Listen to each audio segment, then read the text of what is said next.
예, 오늘 31번째 강의 시작합니다. 시간에 대한 주제로 오늘이 마지막이 되겠습니다. 다음 시간부터는 우리들의 본 주제죠. 지켜보기에 대해서 중년여행의 마지막 장으로 넘어갑니다. 오늘 시간에 대해서 정리하도록 하겠습니다. 마태복음 11장에 예수님께서 이런 말씀을 하십니다. 고생하며 무거운 짐을 지고 호덕이는 사람은 다 나에게 오느라 내가 편히 쉬게 하리라. 나는 마음이 온유하고 겸손하니 내 멍에를 메고 나에게서 배우라. 그러면 너희의 영혼이 안식을 얻을 것이다. 여러분들 참으로 많이 들었던 말씀이죠. 내 멍에는 편하고 내 짐은 가볍다. 여기서 예수님께서 말씀하신 이 무거운 짐, 뭐라고 여러분들은 생각해 보셨습니까? 그런데 이 질문에 앞서서 우리들은 언제부터인가 사실 아쉬워 본 적이 있었는가? 예수님의 말씀대로 내 어깨에 무거운 짐으로 그렇게 허덕이면서 죽을 정도로 본 적이 있었는가? 한번 이것을 먼저 생각해야 될 것입니다. 공자가 죽을 때까지 옆에 지니고 자면서도 머리맡에 두었던 책이 주역이라 그러죠. 주역을 한마디로 하자면 궁적변, 변적통, 통적구입니다. 궁해야 변한다는 겁니다. 궁해야 변한다는 거. 망고의 진리죠. 예수님도 말씀도 오늘도 마찬가지입니다. 고생하며 무거운 짐을 허기는 사람, 내가 궁해야 된다는 겁니다. 하지만 나부터 시작해서 우리 주위에 과연 먹을 것이 없었어, 병원 갈 돈이 없었어, 학교 보낼 돈이 없었어, 정말 우리가 예전처럼 그렇게 궁해 본 적이 있는가? 참으로 이것은 우리 신앙인들에게 위험한 상황들이라는 겁니다. 사실 우리들은 짐이 무거우면 택배 부르려고 합니다. 심지어 아파트 담까지 오죠. 요즘에는 모르겠습니다. 대문 앞까지 올지 모르지만은 하여튼 내가 왜 무거운 짐을 져야 하는가 이렇게 되묻는 그런 시대라는 겁니다. 예수님께서 말씀하신 무거운 짐은 남이 져줄 수 없는 그런 짐이라는 겁니다. 택배가 내 문 앞까지 가져올 수 없는 그런 짐이라는 거죠. 이 짐은 바로 과거에 대한 죄책감과 미래에 대한 불안과 걱정이라는 겁니다. 사실 우리가 살아가면서 이거보다 더 무거운 짐이 어디 있겠습니까? 우리 사실 한 채 앞을 내다보지 못하죠. 1년 뒤에, 5년 뒤에, 10년 뒤에 우리들의 모습이 어떻게 변해 있을까? 하지만 예수님은 우리를 크로노스 시간에서 해방시켜 주시겠다고 말씀하십니다. 예수님을 따랐던 많은 스승들도 똑같이 말합니다. 시간 속의 삶은 고통 속의 삶이다. 과거와 미래의 매일 때, 그때 우리는 크로노스 시간에 삼켜지는 그런 운명에 처한다라고 스승들은 경고합니다. 왜냐하면 우리 모든 문제가 실상 시간에서 비롯된 시간 속의 문제이기 때문입니다. 우리들은 이런 식으로 깊이 생각해 본 적이 없었겠지만 깊이 좀 명상해 보고 숙고해 보면 이 말이 너무나 명백한 진실임을 알게 될 것입니다. 우리의 모든 문제는 다시 한번 말씀드리지만 시간하고 관련되어 있습니다. 우리의 걱정은 언제나 과거 또는 미래에 걸쳐 있습니다. 우리는 과거에 저지른 수많은 행동을 후회하고 그로 인해 미래의 결과를 두려워합니다. 이렇게 죄책감은 과거와 단단히 결합되어서 우울증, 쓰라림, 후회라는 고뇌를 가져오죠. 이 말이 납득되지 않거든 한번 과거에 상처가 전혀 없었더라면 우리의 삶이 과거에 그럼 지금 내 모습이 어떨까 한번 생각해 보십시오. 여러분, 내가 30년 40년 50년 전 태어나고 몇 년 안 됐을 때 이런 작은 사소한 상처마저 부모로부터 상처, 학교 선생으로부터 상처, 친구로부터 상처, 이런 것이 없이 우리가 그냥 마치 대나무처럼 쑥쑥 컸다고 생각해 보십시오. 전혀 짓구리 모습하고 다를 겁니다. 아마 꿈의 내용도 다를 겁니다. 뭐 저의 이제 나이 60 넘어가니까 그런 꿈을 안 꾸지만은 한때 보면 시험 공부 없이 시험 당일날 막막하게 앉아 있다가 놀래가지고 화들짝 놀래서 깨었던 그런 꿈들. 그러니까 학교가 얼마나 우리를 괴롭혔단 말입니까? 과거에 공부만 하는 게 죄도 아닌데, 그죠? 또 저도 이제 이제는 꿈을 안 꾸지만은 한때 저 젊어서는 차 사가려면 어떤 꿈을 꿨는가 하니까 아직까지 제대 안 하고 군대에서 고참들한테 기합받고 있는 꿈을 꿉니다. 섬뜩합니다. 그런 꿈뿐만이 아니죠. 우리가 생각해보면 이렇게 우리 무의식에는 과거의 이런 죄책감들, 그리고 우리가 상처받았던 것들, 이런 것들이 가득 담겨져 있다는 겁니다. 그리고 우리 한국에서 많은 부모들이 자식들에게 심지어 뭐라 그럽니까? 수백만 원, 1,000만 원짜리 가해 공부시키는 것도 마찬가지죠. 나는 과거에 상처받았지만 내 귀한 자식만큼은 상처를 주지 말자 하는 이것들이 깔려 있다는 것입니다. 예수님께서 말씀하신 고생하며 무거운 짐을 지고 허덕이는 이런 말씀은 과거와 미래란 본디 없는 환상이라는 겁니다. 그렇기 때문에 이런 걸 가지고 괴로워하지 말고 나에게 맡기라는 거죠. 언제? 지금 당장, 지금 여기 당신 앞에 우리들의 이 짐을 내려놓아라고 말씀하십니다. 그러면 당신께서 우리를 편히 쉬게 해 주시겠다는 거죠. 내 멍에는 편하고 내 짐은 가볍다. 이것을 우리식으로 말하면 그냥 제대로 지켜보자는 겁니다. 언제? 지금 여기에서. 크로노스에서 카이로스 시간 안으로 들어간다는 겁니다. 이것이 오늘 마지막 시간에 대한 주제에 예수님께서 우리에게 말씀하시는 것입니다. 여러분, 지켜보기가 아직 시도는 안 해보셨죠, 그죠? 어렵다기보다는 아직 어떻게 지켜보는지 그 방법을 우리가 잘 모른다.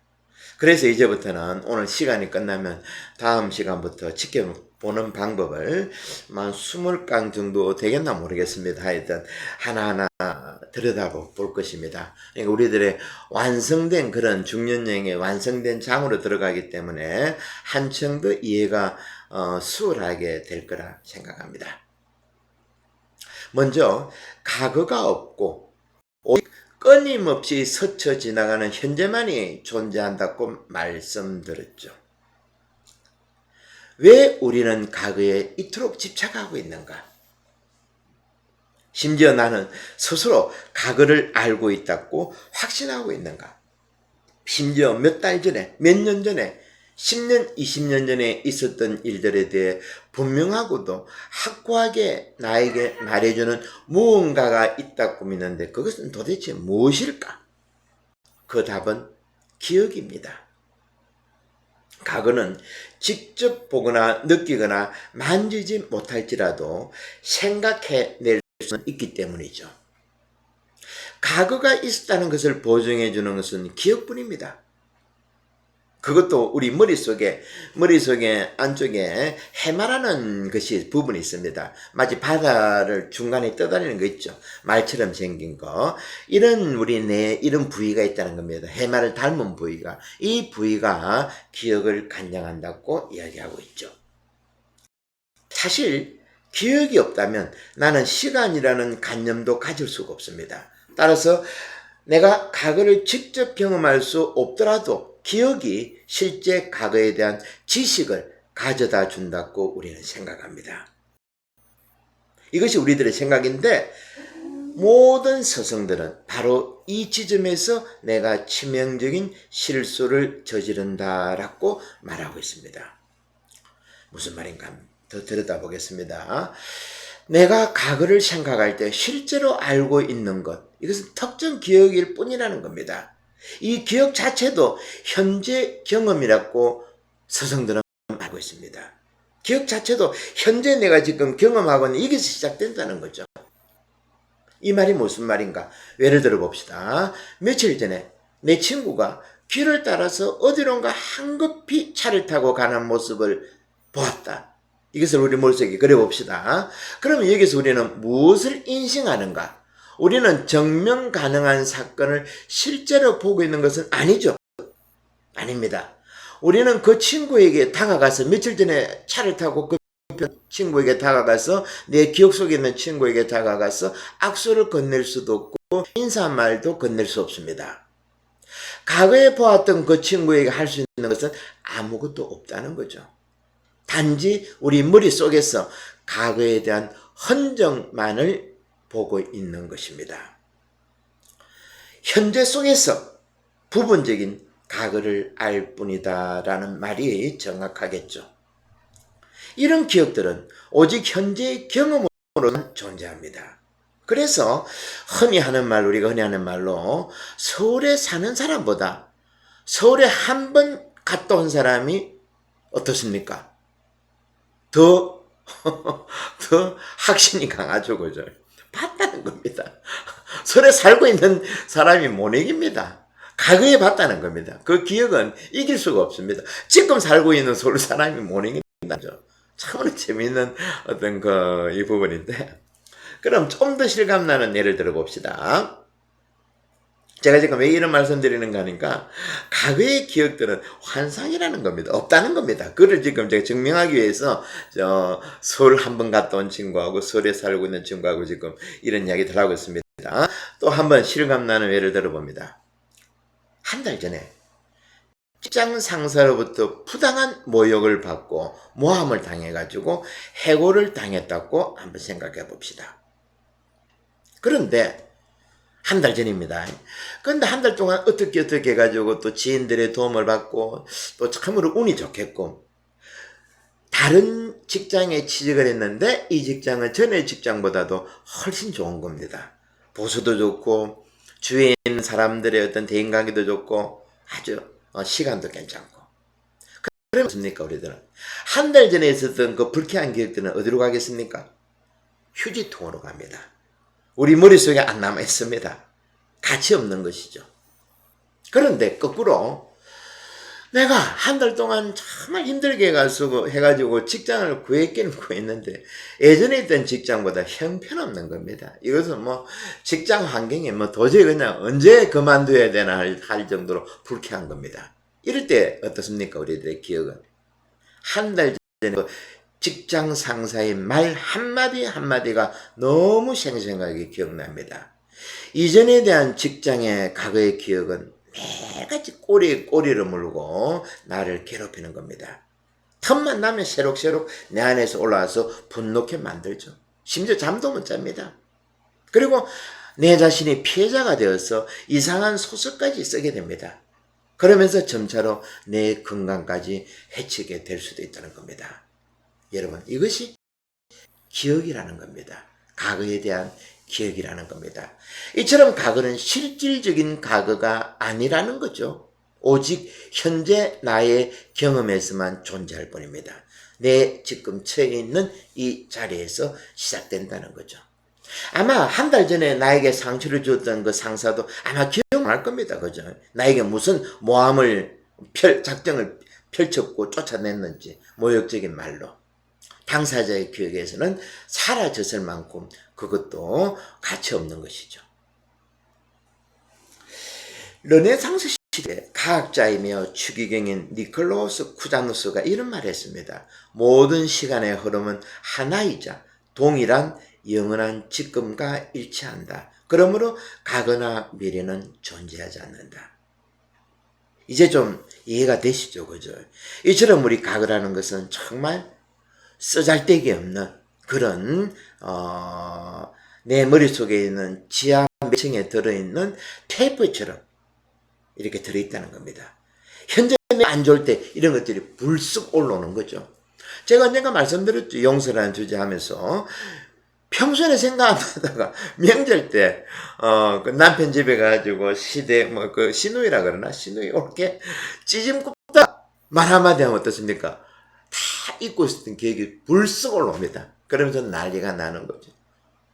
망치는 겁니다. 며칠의 명절 휴가는 모든 말 한마디만 하면 레이더가 안테나가 그쪽으로 가 있죠. 내 올 계획에 한마디만 걸려봐라, 이런 식이라는 겁니다. 이처럼 과거는 이렇게 우리들에게 예수님의 말씀대로 무거운 짐이라는 거죠. 이것을 내려놓아야 한다는 겁니다. 그리고 이태리의 단테도 이렇게 말합니다. 모든 시간이 곧 지금 이 순간이다. 지금 현재만 있을 뿐 시간은 존재하지 않는다 라고 했던 거죠. 어떻습니까, 여러분? 이렇게 서성들은 시간에 대한 정체를 알았다는 겁니다. 우리들은 아직까지 모르죠. 하지만 이제 오늘로 해서 시간은 여러분들에게 정리가 될 것입니다. 그렇다 그러면 우리들은 이제 어떻게 될까? 예수님의 말씀대로 나의 내적에 진정한 평화가 찾아올 것입니다. 이제 내 멍에는 가볍고 내 짐은 편하다 하는 예수님의 말씀. 또 한번 봅시다. 이 과거에 대한 이것이 얼마나 우리가 약한가 취약한가 하면, 요즘에 우리 로마 가톨릭에서 우리 교종님, 프랑치스코 교황님 가장 지켜보는 부분이 그 아동 성추행 부분입니다. 용서할 수 없다 그러죠. 왜 그렇게 하겠습니까? 지금 우리가 지금 하고 있는 이것하고 연관되어 있습니다. 아주 중요한 부분입니다. 사실 우리가 고백했습니다. 가톨릭에서 예전에 아동 성추행들, 뭐 남자애들 복사들, 또 여자애들 성추행들 이런 것들. 그런데 10살, 10몇 살 되는 아무것도 모르는 아이들이 40년, 50년, 60이 넘어가도 이것은 잊어버릴 수 없는 죄책감으로 자기 안에 들어있다는 겁니다. 이게 무슨 말입니까? 멍해죠. 너무 큰 짐입니다. 그래서 아동 성추행 이 부분은 도저히 용서 못할 죄라는 거죠. 왜? 한 인간을 과거에 매이게 한다는 겁니다. 제가 언젠가 말씀드렸죠. 우리들의 몸은 태평양을 건너갈 만큼 하느님께서는 아주 건강하게 그리고 큰 배로 만들어 주셨습니다. 너무 잘 만드셨죠. 우리는 태평양 대서양을 건너가야 되는데 옛날에 수십 년 전에 아동 성추행을 당한 당사자들은 다시 매여 있다는 거죠. 육지에 움직일 수 없다는 겁니다. 조금만 나가다가 다시 과거로 돌아옵니다. 이것을 어떻게 해야 됩니까? 풀어줘야 된다는 거죠. 예수님은 이 멍에를 풀고자 하는데 우리 교회가 이제까지 시시해왔다는 겁니다. 아주 위험한 것입니다. 그래서 우리 교장님, 프란치스 교장님도 절대 이 부분에 대해서는 용서가 없다. 그러면서 이 부분에서는 교회 전체가 깨어서 지켜봐야 된다. 한 인간이라도 과거에 매여가지고 고통 속에 시간을 보내게 할 수 없다는 것이 우리 가톨릭의 교황님의 지금 방침들이죠. 참으로 중요한 부분이라는 겁니다. 과거라는 거. 조금 더 이제 더 깊이 들어가 봅니다. 우리는 현재의 순간을 잘 알지 못하고 그저 1, 2초 정도 지속하다 순식간에 스쳐가는 현재를 뭐라는가 하면 덧없는 현재라 그럽니다. 그래서 우리 중세교회에서 이것을 라틴말로 눅쿠 플루엔스, 눅쿠는 현재입니다. 플루엔스는 지나가다, 스쳐가는 현재라는 단어로 만들었습니다. 그러니까 중세교회 때도 이 부분에 대해서 스쳐가는 현재, 이 시간에 대해서 많은 관심이 있었습니다. 스쳐가는 현재를 다른 식으로 말하면 한정되고 제한된 것으로 현재의 순간을 마치 과거와 미래에 끼어있는 샌드위치처럼 만들었다는 겁니다. 그러니까 과거가 있고 미래가 있고 현재가 있는데 이 중간에 현재가 찌그러들었다는 거죠. 좀 전에 예를 들어 아동 성추행 보십시오. 과거에 이것이 너무 크다 보니까 현재를 축소시켰다는 겁니다. 이제까지 우리가 봤던 크로노스 시간이 되어버린 거죠. 이렇게 될 때 그저 지나가는 현재, 눅쿠 플루엔스는 사라지고 과거와 미래만이 우리 행동을 사로잡는다는 겁니다. 마치 과거와 미래 사이에 있는 샌드위치 속의 고기와 같은 현재의 순간은 단지 얇은 종이 조각처럼 축소된다는 거죠. 여러분 해보십시오. 샌드위치가 있습니다. 과거가 있고 미래가 있고 이 안에 뭐가 들어가 있어야 되겠습니까? 뭐 아주 맛있는 햄도 있어야 되겠고 뭐 베이컨, 채소, 양상추, 그리고 아보가도, 그죠? 아보가도 얼마나 맛있습니까? 이런 것들 있고 또 뭐가 들어가면 좋겠습니까? 고기는 맛있는 고기는 물론이고 이렇게 안에 현재가 두툼해지면 어떻습니까? 입으로 칼 물면 그 고기죠. 아보가도, 양상추, 베이컨 이런 것들이 나를 너무 기쁘게 해야 되는데 과거의 상처가 너무 컸을 때, 미래에 대한 불안이 컸을 때 이것이 찌그러든다는 겁니다. 안에 내용물은 마치 섭자지처럼 얇은 종이처럼 아무것도 없다는 거죠. 그래서 많은 노인들이 불안 시간들을 보내고 있는 노인들이 입만 열면 뭐라 그럽니까? 빨리 죽어야죠. 이렇게 돼서는 안 되죠. 얼마나 중요한 현재인데 그죠? 과거의 그 상처들을 회복 못하기 때문에 입만 열면 빨리 죽어야죠.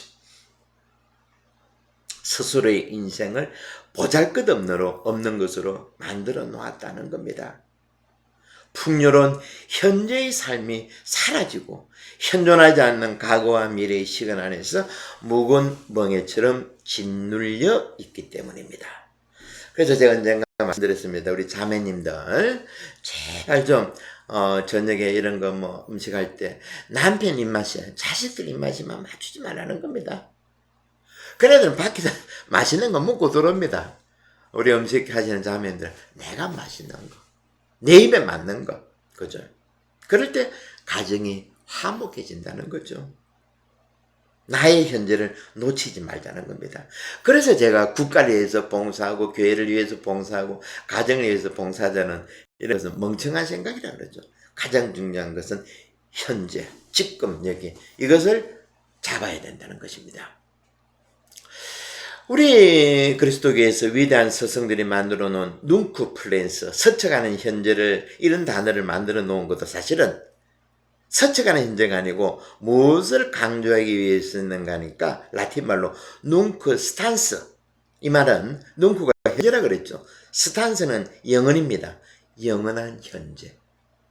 샌드위치를 칵 물어보면 그 샌드위치 맛에 그냥 몸을 부들부들 떼는 것처럼 너무 맛있어가지고 이런 현재, 과거와 미래 사이에 끼어있는 맛없는 재료가 아니고 이 현재 안에 풍요로운 우주 만물이 존재한다는 것입니다. 이것이 바로 눅크 스탄스고 이것이 바로 켄 일부가 이야기한 무경계라는 거죠. 여기는 과거도 미래도 없습니다. 현재뿐이라는 겁니다. 그래서 이런 깨달음을 같이 하는 선불교의 6조 단경에서 이렇게 말합니다. 이 순간에 새롭게 생겨나는 것이나 존재하기를 멈추는 것은 없다. 고로 종말을 초래하는 탄생과 죽음이라는 것도 없다. 따라서 지금 이 순간은 절대적인 평화이다. 그것은 이 순간에만 있지만 이 순간에는 경계도 제한도 없다. 여기엔 영원한 기쁨만이 있을 뿐이다. 바로 예수님의 내 멍에는 편하고 내 짐은 가볍다라는 예수님의 말씀이 서로 함께 연결되고 있죠. 이렇게 예수님과 우리들의 만남은 과거와 미래에서가 아니고 지금 여기에서만 가능하고 여기에서 우리의 영혼이 안식을 얻을 수 있고 이것이 절대적인 평화라는 것입니다. 기억으로서의 과거에 떠밀리는 일도 기대로서의 미래에 끌리는 일도 없다는 것. 이것이 눅크 스탄스 그리고 영원한 지금. 그리고 또 이 부분을 더 강조하기 위해서 예수님께서 요한복음 14장에서 아주 중요한 또 가르침을 주셨는데 내가 아버지 안에 있고 너희가 내 안에 있고 내가 너희 안에 있다. 참으로 이거 깊이 있는 말씀이죠. 요한 17장에서 예수님은 이런 점을 다시 한 번 더 강조합니다. 요한복음 17장은 예수님께서 돌아가시기 전에 유언처럼 우리에게 남긴 말씀인데 아버지 이 사람들이 모두 하나가 되게 하여 주십시오. 아버지께서 내 안에 계시고 내가 아버지 안에 있는 것 같이 이 사람들도 우리 안에 있게 하여 주십시오. 그러면 아버지께서 나를 보내셨다는 것을 세상이 믿게 될 것입니다. 근데 이런 중요한 말씀들을 우리는 너무 그동안 어쨌습니까? 스쳐 지나갔죠. 눈코 플루엔서처럼 머물지를 못했다는 겁니다. 스쳐 지나갔다는 것이죠. 안타까운 일이죠. 예수님의 이러한 말씀을 제대로 깨닫지 못하는 종교식과 종교행위는 우리들을 아버지와 분리시키게 되고 우리들을 결국 불안으로 고통으로 무거운 짐으로 몰고 갈 뿐이라는 겁니다. 이렇게 될 때 우리는 내 안에 또 하나의 작은 나를 만들고 그 작은 나를 끌어안고 슬퍼하면서 분노하면서 살아간다는 걸 잊어서는 안 될 겁니다. 예, 오늘 마지막 시간 강의였습니다. 여러분들 낯선 이야기들이 많았기 때문에 여러분들이 계속 유튜브가 있으니까 좀 돌려보기 시작하면서 이런 것들은 나의 것으로 여러분의 것으로 만들 수 있는 그런 시간들을 가져보십시오. 다음 시간부터는 좀 화면이 흔들린다 그죠?